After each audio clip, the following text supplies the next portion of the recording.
सतत चालणाऱ्या संघर्षांमध्ये एक गोष्ट नेहमी लक्षात ठेवा, सत्य आणि न्याय अखेरीस विजयी होतातच. या चित्रपटामधून आपल्याला समजतं की एक व्यक्ती कितीही ताकदवान असला तरी सत्याच्या सामर्थ्यापुढं त्याचं साम्राज्य तोंड देऊ शकत नाही. चला तर मंडळी, सुरू करूया अशा संघर्षाचा प्रवास ज्यामध्ये एका व्यक्तीने आपले सत्य उघडून आपला लढा जिंकला आहे. या चित्रपटाची कहाणी आहे अमेय पटनायकची. सकाळी सूर्य उगवण्यापूर्वी रेड टाकण्यात येते, एकदम क्लासिक स्टाईलमध्ये. आणि यावेळेस टार्गेट आहे राजस्थानचा एक राजा, जो आपल्या महालात पूल पार्टीचा आनंद घेत असतो आणि अय्याशी करत असतो. ही रेड राजस्थानच्या एका खूप मोठ्या राजाकडे होत असल्यामुळे राजा पूर्णपणे बिथरतो. या रेडने चिडून राजा इन्कम टॅक्स अधिकाऱ्यांच्या टीमवर बंदूक आणि तोफ चालवतो आणि आपला सगळा खजिना ट्रकमध्ये भरून दुसरीकडे रवाना करतो. एकीकडे राजा इन्कम टॅक्स अधिकाऱ्यांना अडवण्याचा प्रयत्न करत असतो, तर दुसरीकडे तो आपला खजिना दुसऱ्या ठिकाणी पाठवत असतो. पण जर अमेय पटनायक पाठलाग करत असेल तर कोण वाचू शकतो? अमेय पटनायकला माहिती होतं की जर राजाकडे रेड टाकली गेली तर तो आपला सगळा खजिना वाचवण्याचा नक्कीच प्रयत्न करेल. म्हणूनच अमेयने खूपच चतुराईने त्या ट्रकला जप्त केलं. पण राजाचा खजिना जप्त केल्यानंतर अमेय असं काही करतो ज्यावर विश्वास ठेवणं आपल्यासाठी कठीण आहे. तो राजाचा विषय मिटवण्यासाठी काही कोटींची लाच मागतो. ही गोष्ट जेव्हा इन्कम टॅक्स अधिकाऱ्यांना कळते तेव्हा ते अमेयचा ट्रान्सफर करतात. ही गोष्ट जेव्हा अमेयच्या बायकोला मालिनीला कळते तेव्हा ती त्याला म्हणते, तुला काही स्पष्टीकरण देण्याची गरज नाही. तुझ्या डोळ्यातूनच कळते की तू किती प्रामाणिक आहेस आणि तू कधी लाच घेऊ शकत नाही. आता अमेय पटनायक भोजमध्ये पोहोचला आहे. प्रत्येक वेळी होणाऱ्या ट्रान्सफरमुळे त्रस्त असलेली त्याची मुलगी आणि पत्नी मालिनीही त्याच्यासोबत आहे. दुसऱ्या बाजूला आपण पाहतो रामेश्वरला, जो मागची 7 वर्ष जेलमध्ये आहे आणि लवकरात लवकर बाहेर येण्याचं त्याचं स्वप्न असतं. जेव्हा जेव्हा रामेश्वर अमेय पटनायकला आठवतो तेव्हा तो एकच वाक्य म्हणतो, काय माहीत पटनायक आता कोणाची जिंदगी बर्बाद करत असेल. आणि आता अमेय पटनायक भोजमध्ये आलाच आहे. भोजमध्ये प्रवेश करताना अमेयच्या नजरेस एका मंत्र्याचे मोठमोठे बॅनर्स दिसतात. या पोस्टरमध्ये जनकल्याणाच्या गोष्टी लिहिलेल्या असतात आणि मंत्र्याच्या डोळ्यात जनतेसाठी प्रेम असतं. तेव्हाच अमेयला प्रथमच मनोहर धनकर उर्फ दादाभाईंचा चेहरा दिसतो. दादाभाई जनतेचे सेवक आहेत. जेव्हा त्यांच्याजवळ काहीच नव्हतं तेव्हाही त्यांनी जनतेची सेवा केली आणि याच कारणामुळे जनतेने त्यांना मंत्री बनवलं. आता लोकांची सेवा करण्यासाठी दादाभाईने त्यांच्या आई सुषमा यांच्या नावाने एक फाउंडेशन सुरू केलं आहे, ज्यात अनेक लोक नोकरी करत आहेत आणि पैसा कमवत आहेत. दादाभाई देवापेक्षाही वर मानतात तर त्यांच्या आईला. दररोज सकाळी उठून ते त्यांची पूजा करतात आणि त्यांच्या पायापाशी आपलं मस्तक ठेवतात. दादाभाईची प्रतिमा एकदम सफेद आणि हाच प्रकार अमेयला संशयास्पद वाटतो. दुसऱ्या दिवशी अमेय पटनायक ड्युटी जॉईन करतो. तिथल्या लोकांना वाटतं की अमेय इथे लाचखोरीच्या आरोपामुळे पाठवला गेला आहे. पण या सगळ्या गोष्टींनी अमेयला काही फरक पडत नाही. जेव्हा त्याला मनोहर धनकर उर्फ दादाभाईबद्दल समजतं तेव्हा तो त्याची माहिती घेण्याच्या मागे लागतो. दादाभाई नेमका कोण आहे, तो काय करतो, कसं करतो, याची सगळी माहिती तो गोळा करू लागतो. सर्व माहिती मिळाल्यावर अमेय दादाभाईच्या घरी रेड मारण्यासाठी पूर्ण तयार होतो. त्याने अनेक ठिकाणी तपास केला होता जिथे त्याला कॅश, सोनं, जमिनीचे कागदपत्र आणि काळा पैसा असल्याची माहिती मिळाली. सगळी माहिती तो आपल्या वरिष्ठ अधिकाऱ्यांना सांगतो आणि वॉरंट मिळवण्यासाठी अर्ज करतो. पण ते अधिकारी म्हणतात की त्यांच्याकडे काही ठोस पुरावे नसल्याने ते वॉरंट इश्यू करू शकत नाही. मात्र अमेय वेळ वाया घालवत नाही. तो थेट 32 ठिकाणी रेड टाकण्यासाठी पेपर्स तयार करून त्यांच्याकडे पाठवतो. शेवटी त्यांना साईन करावंच लागतं आणि मग दुसऱ्या दिवशी सकाळी तो रेडसाठी पोहोचतो. मात्र या रेडच्या आधी एक फ्लॅशबॅक सीन दाखवला जातो, ज्यामध्ये अमेयनं रेड मारण्यापूर्वी सर्व गोष्टींची माहिती घेतली होती. त्याने दादाभाईबद्दल, त्याच्या काळ्या पैशाबद्दल आणि त्याने सोनं कुठं लपवलं आहे याबद्दल सखोल तपास केला होता. फाउंडेशनमध्ये किती पैसा आहे, गॅस कुठे साठवलेली आहे आणि सगळ्या गोष्टींची माहिती अमेय पटनायकने आधीच मिळवलेली होती.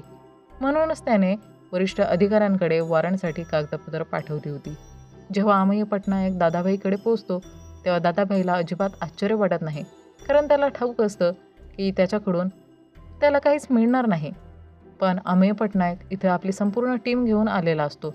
इतकंच नव्हे तर दादाभाईच्या आईचंही हेच मत असतं की माझा मुलगा काही चुकीचं करूच शकत नाही. पण अमेय पटनायककडे अधिकृत वॉरंट असतो. त्यामुळे त्यांचे अधिकारी दादाभाईच्या घराची झडती घेण्यास सुरुवात करतात. ते सगळे तिथून काळा पैसा शोधू लागतात, पण खूप उशीर झाला होता आणि दादाभाईच्या घरातून काहीच मिळालं नव्हतं. हे सगळं पाहून अमेय पटनायक पूर्णपणे गोंधळून जातो. त्याच्याकडे इतकी माहिती असून सुद्धा काहीही मिळालं नव्हतं. यामुळे तो अचंबित होतो.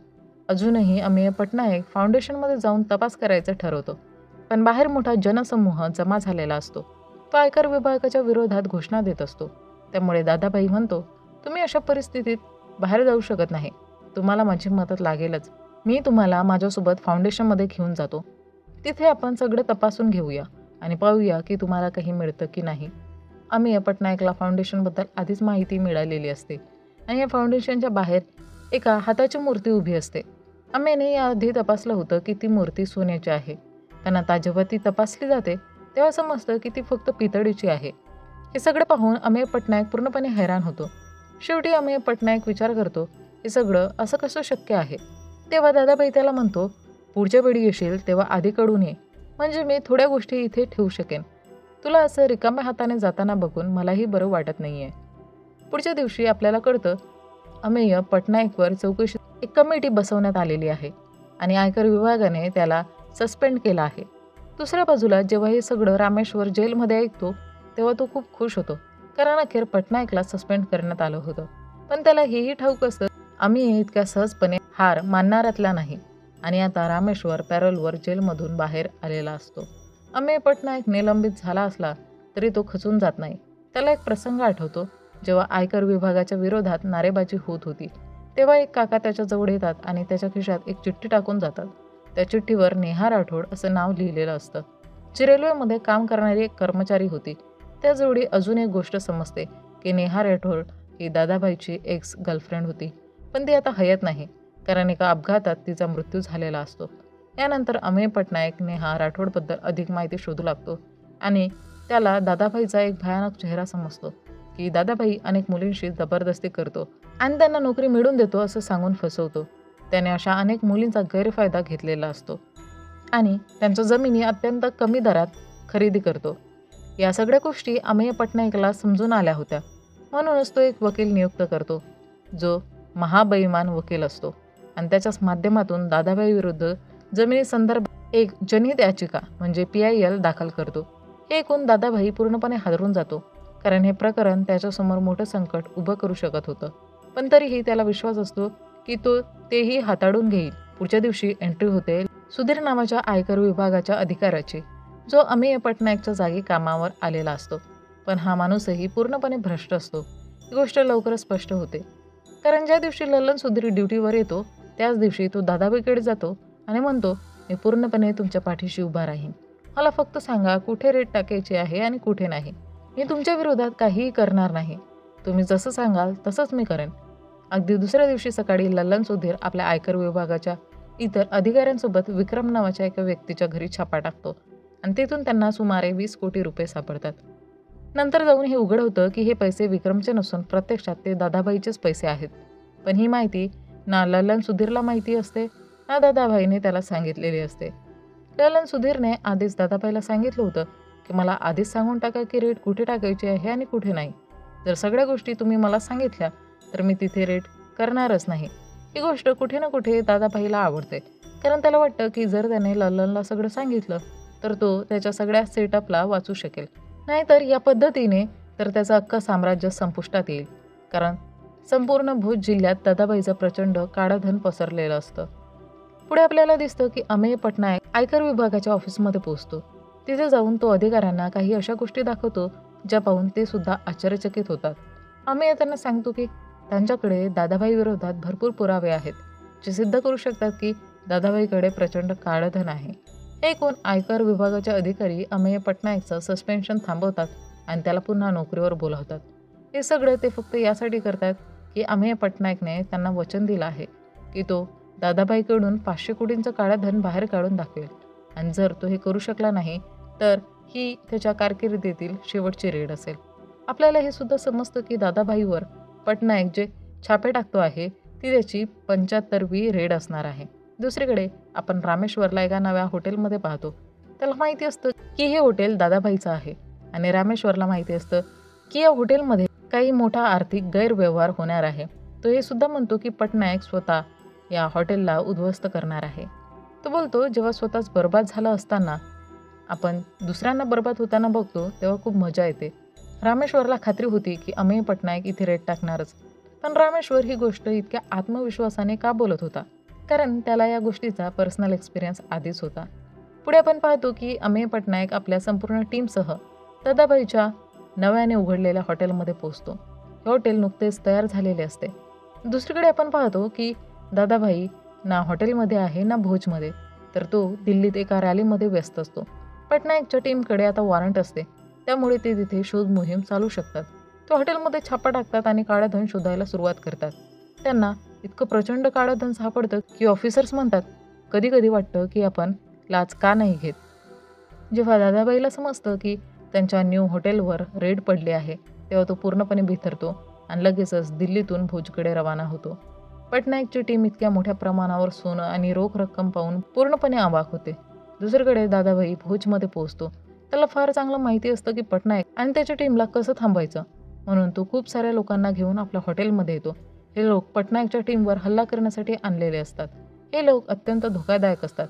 पोलीस त्यांना रोखण्याचा प्रयत्न करतात, पण त्यांचा हा प्रयत्न अयशस्वी होतो, कारण तिथं लोक खूपच होते. अमेय पटनायकलाही हे चांगलं समजलेलं असतं. जर हे लोक आत घुसले तर त्यांचा मृत्यू निश्चित आहे आणि ही पूर्ण रेड पूर्णपणे वाया जाईल. तेव्हा पटनायकच्या डोक्यात एक कल्पना येते. तो वरच्या मजल्यावरच्या एका मोठ्या खिडकीला फोडतो आणि त्या खिडकीतून नोटा भिरकावू लागतो. हे पाहून जे लोक हल्ला करायला आले होते ते नोटा गोळा करण्यात गुंतून जातात. हे दृश्य पाहून दादाभाई सुद्धा चकित होतो. या संधीचा फायदा घेत अमेय पटनायक आपल्या संपूर्ण टीमसह सुरक्षितपणे बाहेर निघून जातो. यानंतर पटनायक दुसऱ्या ठिकाणी जातो आणि तिथून ते सोन्याचा मूर्तीचा हात काढून आणतात. आता ते तिकडून निघणार असतात, तेवढ्यात दादाभाई तिथं पोहोचतो. त्याच्यासोबत भरपूर लोक असतात आणि पोलिसांची उपस्थिती फारशी नसते. ते लोक अमेय पटनायकला मारणारच असतात. पण त्याचवेळी दादाभाईची आई सगळ्यांसमोर येते, ज्यामुळे सगळेजण थांबतात. मालिनी तिथे त्या सर्व मुलींना घेऊन येते ज्यांच्यावर दादाभाईने दुष्कर्म केलं होतं आणि आता संपूर्ण जनतेसमोर दादाभाईचा खरा चेहरा उघड होतो. सर्वांना सांगितलं जातं की त्याने या मुलींसोबत काय केलं. लोकांमध्ये संताप उसळतो. दादाबाईची आईसुद्धा त्याच्यावर रागवते आणि सगळ्यांसमोर त्याला थोबाडीत मारून निघून जाते. लोक आता दादाबाईला मारणारच असतात, पण तेवढ्यात अमेय पटनायक त्यांना थांबवतो आणि अमेय पटनायक सगळ्यांना सांगतो, तुम्ही कायदा हातात घेऊ नका. शिक्षा देण्याचं काम कायदाच करेल. यानंतर दादाबाईला अटक करून तुरुंगात पाठवण्यात येतं. तिथे त्याची भेट होते रामेश्वरशी, ज्याची पेरोल आता संपली असते आणि तोही पुन्हा जेलमध्ये परत आलेला असतो. आणि इथेच हा चित्रपट संपतो.